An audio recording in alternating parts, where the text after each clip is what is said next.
ঈদ আনন্দে মেতেছে পুরো দেশ। সকাল 8:30টায় জাতীয় ঈদগাহ ময়দানে অনুষ্ঠিত হয় ঈদের প্রধান জামাত। অংশ নেন রাষ্ট্রপতি, প্রধান বিচারপতি, মন্ত্রী পরিষদের সদস্যবৃন্দ, বিভিন্ন মুসলিম দেশের কূটনীতিক সহ সর্বস্তরের মানুষ। নামাজ শেষে দেশ ও জাতির শান্তি সমৃদ্ধির পাশাপাশি ফিলিস্তিনে নিপীড়িত মুসলমানদের জন্য করা হয় বিশেষ মোনাজাত। সকলের প্রত্যাশা, আত্মশুদ্ধির মাধ্যমে ঈদের এই সৌহার্দ্য ও সম্প্রীতি বজায় থাকবে বছর জুড়ে।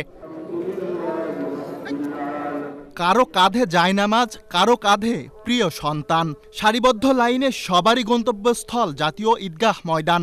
নতুন পোশাক আর আতরের ঘ্রাণ যেন পূর্ণতা এনেছে ঈদ উৎসবে। সকাল 7টায় মুসল্লিদের জন্য খুলে দেয়া হয় জাতীয় ঈদগাহ ময়দান। ছিল কয়েক স্তরের নিরাপত্তা ব্যবস্থা। সব বিভেদ ভুলে এক কাতারে সামিল হন সব বয়সী মানুষ। আলহামদুলিল্লাহ ভাই, বাবা ওর রুখে আলাদা ভাই, আমার বাবা নেই ভাই, এই কারণে বাবার নিয়েছি। আমার বাবা আমার এই ভাবি নিয়ে আমি ওর ছেলেকে নিয়ে আসলাম। একটু ভিড় ছিল, মানুষের একটু ক্রাউড ছিল, তারপরও সবাই এত বড় জামাতে আসতে পারছি বা উপস্থিত থাকতে পারছি, ভালো লাগছে। রমজান মাস চলে গেল আমাদের, এর মধ্যে 30টা রোজা আমরা রাখতে পারছি আলহামদুলিল্লাহ।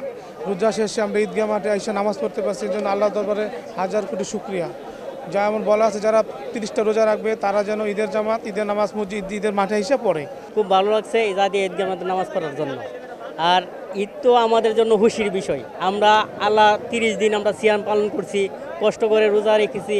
আর ঈদরা হইলো আমাদের সবচেয়ে, এই রোজা যে রাখলাম এটা একটা আনন্দের বিষয়। সরকার খুব সুন্দর পদক্ষেপ নিচ্ছে, আমাদের খুব নিরাপত্তার বলার মধ্যে আসছি আমরা।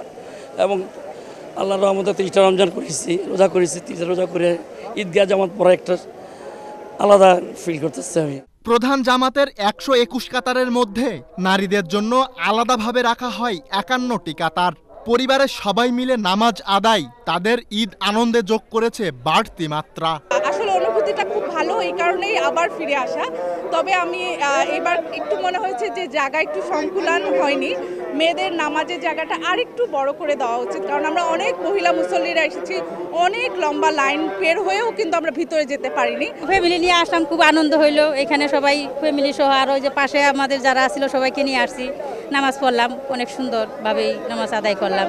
এরকম তো হয় না, আমরা আসলে দেশের বাইরে গেলে তখন দেখি যে এরকম সবাই মানে ঈদগাহে বলেন বা মসজিদে গিয়ে নামাজ পড়ে। একমাত্র আমরা ঈদের সময়টাই পাই যে মহিলারা ঈদগাহে এসে বা জামাতে এসে নামাজ পড়ার, এর জন্য খুব ভালো লাগছে। প্রথমবার ঈদের নামাজ আদায় করেছি এখানে, তো অনেক এক্সাইটমেন্ট ছিল। তো এখানে নামাজ আদায় করব, তো অনেক সুন্দরভাবে এখানে নামাজ আদায় করেছি আমরা, কিন্তু একটু ভিড়টা একটু বেশি ছিল। বাবার কাঁধে কিংবা মায়ের হাত ধরে জাতীয় ঈদগাহে আসা শিশুদের চোখে মুখেও ছিল উচ্ছ্বাস।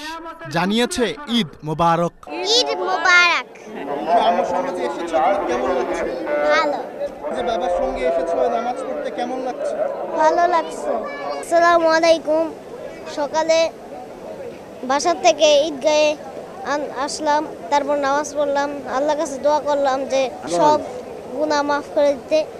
ইনশাআল্লাহ ঈদের নামাজ আদায় করা হলো, আলহামদুলিল্লাহ।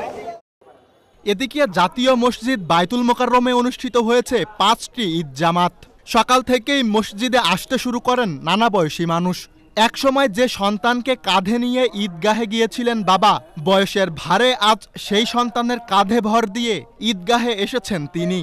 অনেকে আবার এখানে নামাজ আদায় করলেও মন পড়ে আছে শিকড়ে, মায়ের আঁচলে। ঈদ হচ্ছে একটা আনন্দ উৎসব, এখানে আমাদের অনেক অনুভূতি আবেগ এখানে আমাদের সাথে জড়িয়ে থাকে। আসলে আমি যখন আমার বাচ্চাকে নিয়ে আমি ঈদগাহে আসি, আমার প্রত্যেকটা মুহূর্তে আমার বাবার কথা স্মরণ হয়। যে আমার বাবা নাই, কিন্তু আসলে ঈদের এই ছোটবেলার স্মৃতিগুলোই সবচেয়ে আনন্দ। ঈদ তো ঈদই, হয়তো ফ্যামিলির সাথে ঈদটা করলে একটু বেশি ভালো লাগতো। মা বাবার সাথে একসাথে থাকতাম, নামাজটা পড়ে আইসা তার পায়ে সালাম করতাম। আমি একটা কথাই বলতে চাই সবসময়, আমি আমার মাকে খুব ভালোবাসি, আমি আমার মাকে খুব মিস করতেছি। পৃথিবীর সবচাইতে বেশি আমি আমার মাকে ভালোবাসি। সৌহার্দ্য, সম্প্রীতি আর আত্মত্যাগের এই ঈদ সবার জীবনে বয়ে আনুক শান্তি, ছড়িয়ে দিক মানবতার বিজয় বার্তা। সুলাইমান কবির, চ্যানেল এস, ঢাকা।